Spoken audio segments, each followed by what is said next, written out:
Voilà pour le monde des oiseaux un très bon indicateur de la qualité de l'eau.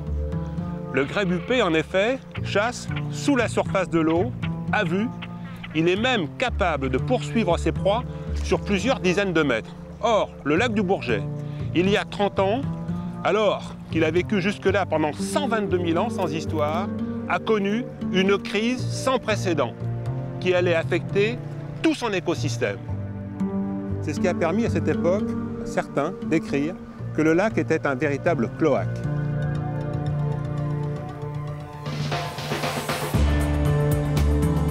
Le lac du Bourget est le plus grand lac de France. Afin de s'y retrouver sur la carte, ce qu'il faut savoir, c'est que Aix-les-Bains se trouve à l'est. À l'ex-sud, c'est le Bourget du lac. À l'opposé, à l'extrémité nord du lac, c'est le canal de Savières, c'est l'exutoire. C'est le trop-plein d'eau qui file vers le Rhône à cet endroit-là. Pour la petite histoire, il faut se rappeler qu'une goutte d'eau qui arrive par la Lesse à la hauteur du Bourget du lac mettra environ 10 années pour rejoindre l'exutoire, ce qui donne une indication très forte du volume d'eau contenu par ce lac. On imagine qu'il est supérieur à 1 milliard de mètres cubes. Donc il y a 30 ans, le lac se mourait. Oh, le principe est simple. L'eau usée des ménages, l'eau de ruissellement provenant de l'agriculture, accumule dans le lac des quantités énormes de phosphate. Ce phosphate, plus la chaleur estivale, plus la lumière, produit une prolifération d'algues, une véritable explosion qui empêche la lumière d'entrer dans le lac. Le surplus de phosphate s'accumule dans le fond du lac par sédimentation et pour se décomposer lentement, il prélève l'oxygène de l'eau, indispensable aux organismes vivants. Il y a 30 ans, le lac du Bourget mourait, il s'asphyxiait. Alors qu'est-ce qui a alerté la population? Pendant la période d'eutrophisation, pêcheurs professionnels et pêcheurs amateurs ont fait le constat de cette dégradation du peuplement piscicole et puis ils ont souhaité réagir. Donc ils se sont associés pour essayer de faire revenir ces espèces nobles au lac du Bourget. Et donc c'est vrai que depuis maintenant une quinzaine d'années, grâce à leurs efforts et grâce aux efforts des élus, des collectivités pour améliorer la qualité d'eau, eh bien on voit une évolution du peuplement piscicole du lac.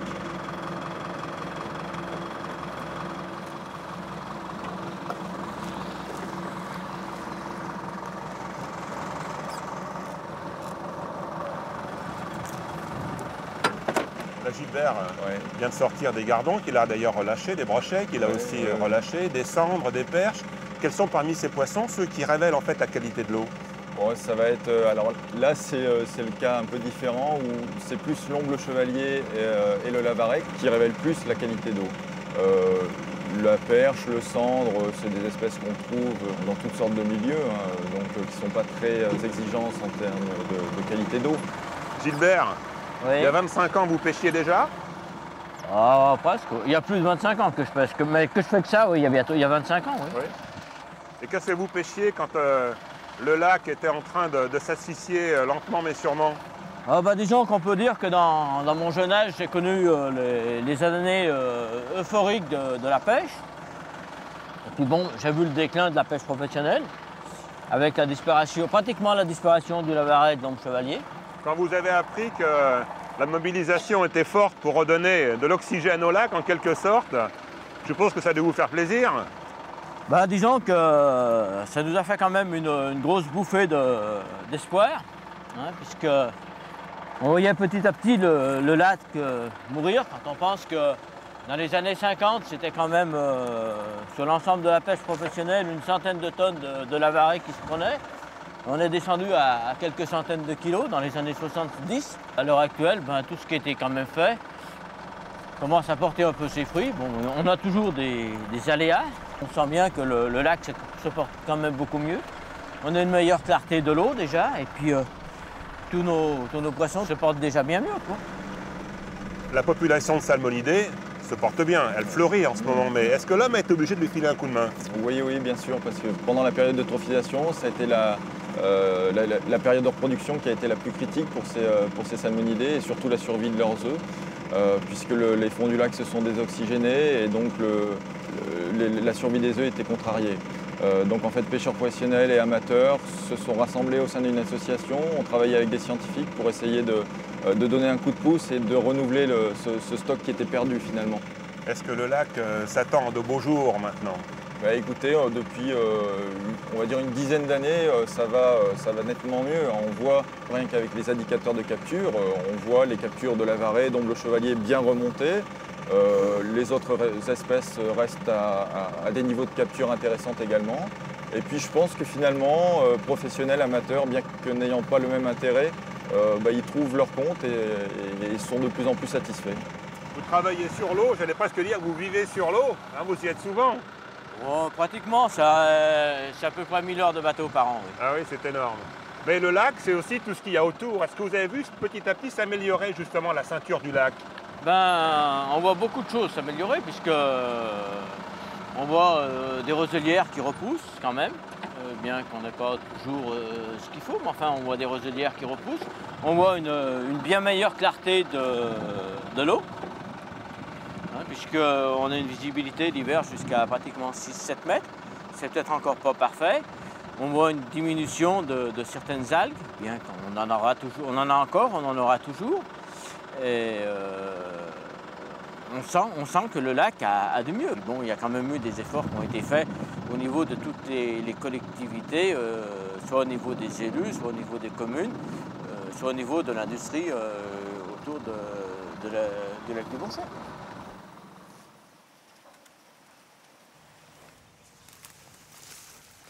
Alors, premier exploit, ça a été de rendre au lac une eau de qualité. Oui. Mais en termes de biodiversité, ça ne suffit pas parce qu'effectivement, il y a ce qui se passe sous la surface de l'eau et il y a aussi ce qui se passe tout autour du lac. Ça en fait partie en fait de cette biodiversité. Alors, quel est le rôle du conservatoire là-dedans? Absolument. Autant la végétation immergée, elle comptait sur la qualité de l'eau, c'est gagné. Autant toute la végétation littorale, elle subit de plein fouet les facteurs physiques. Et donc, son problème à elle, désormais, c'est de faire face à la stabilisation du niveau du lac, qui, la même année où a commencé l'épuration, a été stabilisé avec un niveau plus bas et quasiment fixe tout l'été notamment. L'homme est présent dans tous ces mouvements, dans la stabilité également de l'eau. Alors pour ce qui concerne l'écrin maintenant, justement votre rôle dans tout ça? Alors quand on a hérité de ces 230 hectares de domaine public à gérer avec le Conservatoire du littoral comme propriétaire ou bénéficiaire d'une cession, eh bien, la première tâche, ça a été de redonner au lac une partie des roselières aquatiques qu'il avait perdues.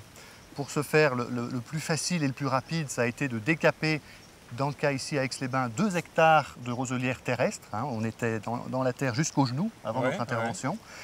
10 000 mètres cubes ont été exportés et on se retrouve maintenant avec ces espèces de lagunes qui sont désormais vouées à la végétation, au grossissement des alevins et donc à la biodiversité. Là, nous avons un bel exemple de ce que vous avez pu gagner vers la terre. Oui. Est-ce que vous avez gagné vers le lac?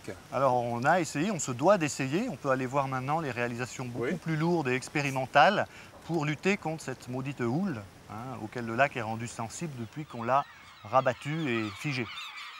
Voilà cette baie de Mémard où on a mis en œuvre expérimentalement de l'engraissement de berge, comme on dit. C'est-à-dire qu'1 millier de mètres cubes extraits dans la partie terrestre ont été mis en place au fond de la baie pour colmater une zone érodée. À l'avant de ce stockage de matériaux, on voit dépasser des haies de fascines végétales qui vont empêcher les matériaux de fluer avant que la végétation les fixe.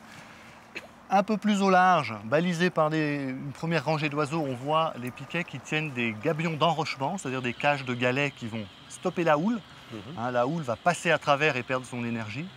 Et puis, encore à l'avant, balisé par les mouettes et les goélands, les piquets de réglementation de la navigation, puisque la zone est interdite à la navigation. Est-ce qu'il y a d'autres lieux comme celui-là, des lieux remarquables par les aménagements que vous y avez faits? Alors le lieu qu'on gère depuis le plus longtemps, c'est le sud du lac, la seule zone protégée du lac du Bourget, hein, le domaine de Butet, où on va aller maintenant. Il y a quelque chose d'étrange dans ce paysage quand même, André. Là. Ah. Les roseaux qui normalement devraient être plutôt gris, jaunes, sont ouverts là. Ce sont des jeunes qui démarrent. On a l'impression que c'est une repousse. Oui, exactement. Donc cet étang, on le fauche chaque année pour préserver de l'eau libre pour la vision par le public et pour la diversité en oiseaux aussi. Vu la régression dramatique de la végétation littorale, lacustre, on a profité partout où les arrière-marais, ici on est à l'arrière du littoral, nous offrent un peu d'espace disponible pour recréer des roselières. On a procédé soit par décapage, soit par pompage comme ici, où on a mis en eau 8 hectares par pompage. Et par rapport à la vie faune, donc est-ce que vous avez eu d'agréables surprises? Oui, alors un milieu protégé comme celui-ci, très végétalisé, peu profond, hein, on n'est pas du tout dans un milieu lacustre, on est dans un étang. Ça attire tous les canards et tous les hérons d'Europe. Hein. On a eu des gros succès avec l'aigret Garzette à partir de cette année. Donc, on avait baptisé l'étang des aigrettes, donc c'était prémonitoire. Elle vous est reconnaissante. Voilà, le baptême est parachevé. Il y a aussi, ce que je vois là, c'est quoi? C'est un castagneux, ça? C'est un grèbe castagneux, c'est ça? Un grèbe castagneux, voilà, qui a déjà son plumage d'hiver, qui fouille les fonds où toute cette végétation broyée est très très riche en petits crustacés, en insectes aquatiques. Oui, c'est pas banal comme comportement quand même. Voilà, il a trouvé une manne alimentaire. Hein, c'est moins gros que des petits poissons qui consomment volontiers, hein, donc ça demande de s'en occuper beaucoup plus, d'où son énergie là. Mais il doit faire le plein assez vite. C'est tout petit mais efficace. Hein. C'est un butor ça, André? Oui, le butor étoilé, chaque hiver on a au moins 3 individus réguliers. Ah ouais.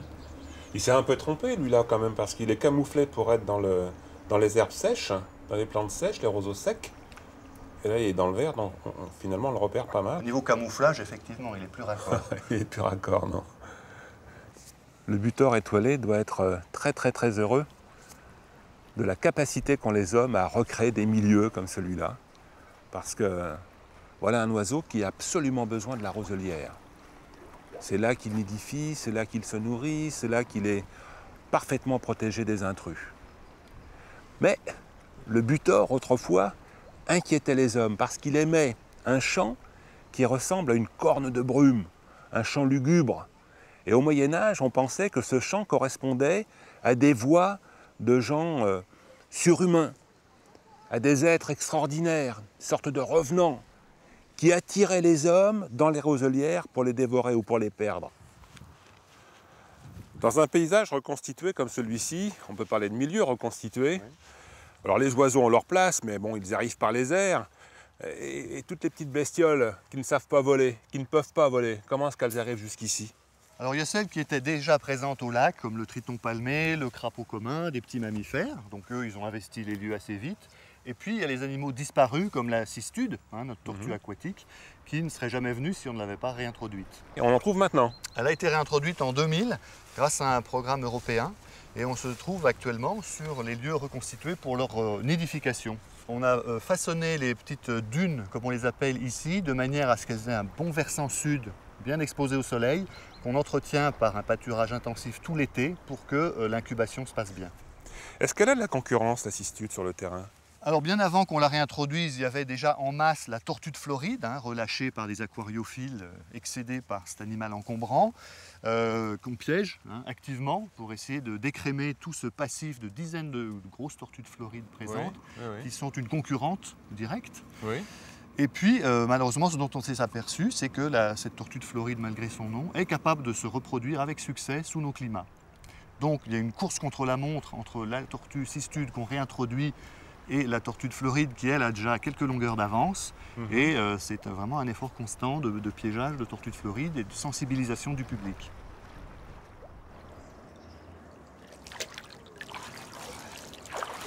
Ah, une grosse femelle. Mais elle est plus grosse que ça encore dans le lac? Oui, on a atteint 2,8 kg. Là, celle-ci doit faire 2,5 kg. Alors c'est un gros prédateur quand même. Très polyvalent surtout, actif presque toute l'année, là où la cistude est active que 4 mois sur 12, elle, ça sera 7-8 mois sur 12 qu'on peut la voir. Donc elle occupe le terrain, hein. Il n'y aura pas d'agression directe sur la cistude, mais il y a une compétition permanente et gagnant sur tous les plans en permanence. Oui.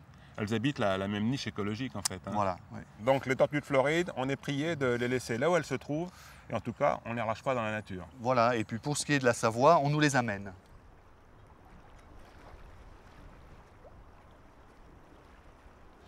Alors les tortues cistudes, bon, c'est ce qui a quand même donné quasiment le label Natura 2000 ici. Oui. Est-ce qu'il y a d'autres sites Natura 2000 avec encore une fois la cistude?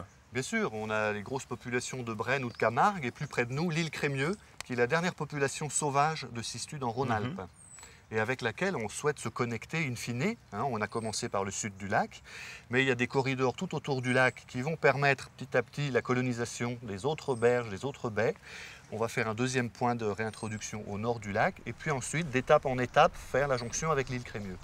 C'est l'ambition aussi, certainement, des gens de l'île Crémieux. On a hâte de se rejoindre, ce sera peut-être nos successeurs. Ça va prendre du temps, forcément. Ouais, en matière de tortue, il ne faut pas être pressé. C'est vraiment curieux de voir ces poissons-chats se déplacer comme ça, en rang serré, en boule. C'est une technique qui permet de repousser les prédateurs. Technique éprouvée d'ailleurs, parce que très fréquente chez les poissons. Le poisson-chat, c'est vraiment l'invasion. Bon, il est là depuis un bon demi-siècle, même plus. Mais là, il y a eu des explosions sur ces quelques dernières années. On a envie d'attribuer ça aux chaleurs qu'on a pu avoir et qui ont favorisé la reproduction. Il faut se faire une raison, il fait partie maintenant du décor. Mais empêchons-le de prendre toute la place par un milieu diversifié et surtout une faune diversifiée avec des prédateurs comme le cormoran et puis surtout des poissons concurrents comme toute la faune autochtone. Dans la série Les Grands Chantiers, qu'est-ce que vous avez réalisé ici? Alors ici, le conservatoire a construit 3 îlots en rochers, cailloux, sable, de manière à freiner l'érosion par la houle. Autrefois, lorsque le lac était très fluctuant, il y avait une absorption, il y avait des variétés, des événements de cicatrisation possibles entre 2 tempêtes, alors que maintenant le niveau est toujours le même, beaucoup plus bas qu'avant. Donc l'érosion de la végétation, des sédiments est très très active, il a fallu la freiner. Et depuis qu'on a mis ces îlots, on observe un redémarrage de la sédimentation. La végétation, donc, on espère qu'elle va pouvoir prendre pied, mais pour accélérer le processus, on a mis en place ces plantations de roseaux, de cyrpes, de nénuphars, qu'on a bien sûr protégées contre la houle avec les îlots et contre les oiseaux, parce qu'au démarrage, ils sont très très appétants et très vulnérables, notamment vis-à-vis des foulques. Et qui s'en régalent. Qui s'en régalent. Il y a un jeu de matériaux, de végétation qui fera qu'on aura un paysage certainement morcelé avec des plages d'eau libre, des plaques de nénuphars et puis la roselière qui devrait reprendre une partie des 50% qu'elle a perdu en un demi-siècle. Les grands gagnants au départ, ce seront premièrement les poissons, pour le frais comme pour le grossissement des alevins, donc les piscivores par la suite, et puis également les oiseaux pour ce qui est du camouflage de leur nid, les grèbes, les poules d'eau, les râles d'eau, ou pour leur vie tout simplement, comme le grand butor, le petit butor, le blongios.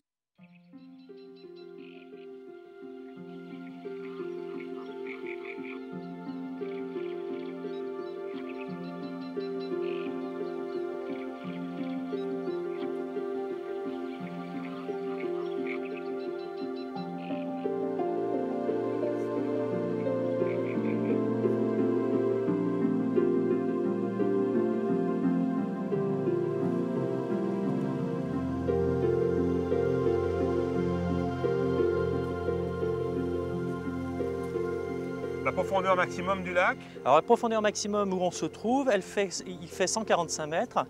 Gérard, une question qu'on a dû souvent te poser. Comment va le lac aujourd'hui? Alors, comment va le lac aujourd'hui? Alors comment se porte le lac aujourd'hui? Eh bien, il va bien mieux qu'il y a quelques années. Bon, il y a encore pas mal de choses à faire. Pas mal, non, c'est pas vrai. Il y a encore des choses à faire, mais c'est vrai qu'on a quand même des résultats qui sont intéressants. Alors en 20 ans, eh bien, certains paramètres ont bien évolué, ont évolué dans le bon sens. C'est le cas notamment de la transparence, puisqu'on a gagné un peu plus de 2 mètres de transparence moyenne sur l'année. Et donc c'est vrai que ça, c'est un signe qui est intéressant. Et en fait, on va noter la profondeur de disparition, tout simplement. Et cette profondeur de disparition, elle va dépendre de la quantité de matière en suspension. Stop, je ne le vois plus. On est à combien? Voilà, on est à 4,7 m, 4,70 m. C'est pas terrible. Si, pour l'époque, relativement chaude, puisqu'on est autour de 18-19 degrés en surface. On a encore quand même un peu de soleil, donc voilà, le lac en profite et continue à produire. Voilà, donc, il y a une production de plancton. Voilà, il y a une production. Voilà, et c'est celui-là, en fait, c'est le plancton qui arrête la lumière. C'est pour ça qu'on ne voit plus le disque à partir d'une certaine profondeur.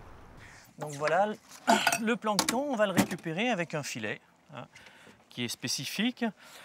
C'est un cône avec un petit récepteur à l'extrémité. Alors, il suffit d'avoir une maille suffisamment fine pour pouvoir récolter l'ensemble des organismes qui sont relativement petits dans le cas de plancton d'eau douce. Là, on a une maille de 60 microns Et donc, on va récupérer tous les organismes qui sont au-dessus de cette taille-là. Donc, on va bien sûr récupérer des algues, mais aussi des animaux, des petits animaux. Hein, sachant que dans la plus grande partie du plancton, les animaux et les algues qui composent ce plancton sont des organismes qui sont inférieurs au millimètre. Et là, c'est le début de la chaîne alimentaire en plus. Et là, alors, le phytoplancton est bien sûr un des gros maillons du début de la chaîne alimentaire, bien sûr. Et indispensable à toute vie dans le lac, jusqu'aux poissons. S'il n'y avait pas ça, il n'y aurait même pas de poissons. La pêche est bonne? Oh, ben on dirait, regardez, au fond. Eh oui, il y a du monde. On va le prélever dans un flacon maintenant. Vous voyez que c'est coloré quand même. Hein, on a concentré en fait cette colonne d'eau dans un volume qui fait à peu près 100 ml. Hein. Et donc là-dedans, vous voyez que d'une part c'est coloré par les algues, et d'autre part, ben, si on regarde bien, on a quand même des petits organismes qui sont visibles à l'œil nu. Et ça, c'est le zooplancton. Donc ce sont des petits crustacés, ça bouge, bien sûr, qui bougent. Ce sont des petits crustacés qui, eux, consomment déjà ce phytoplancton.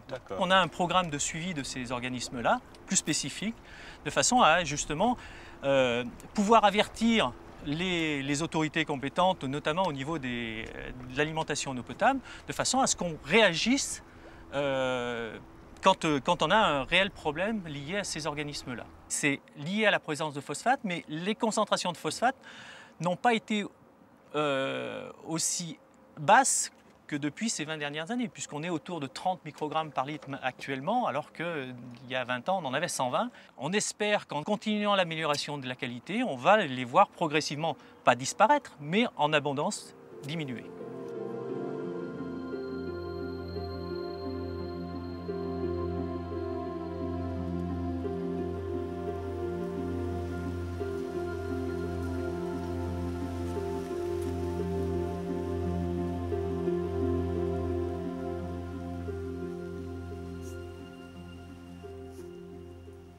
André, en quelques décennies, les hommes, à cause du progrès, ont failli tuer le lac.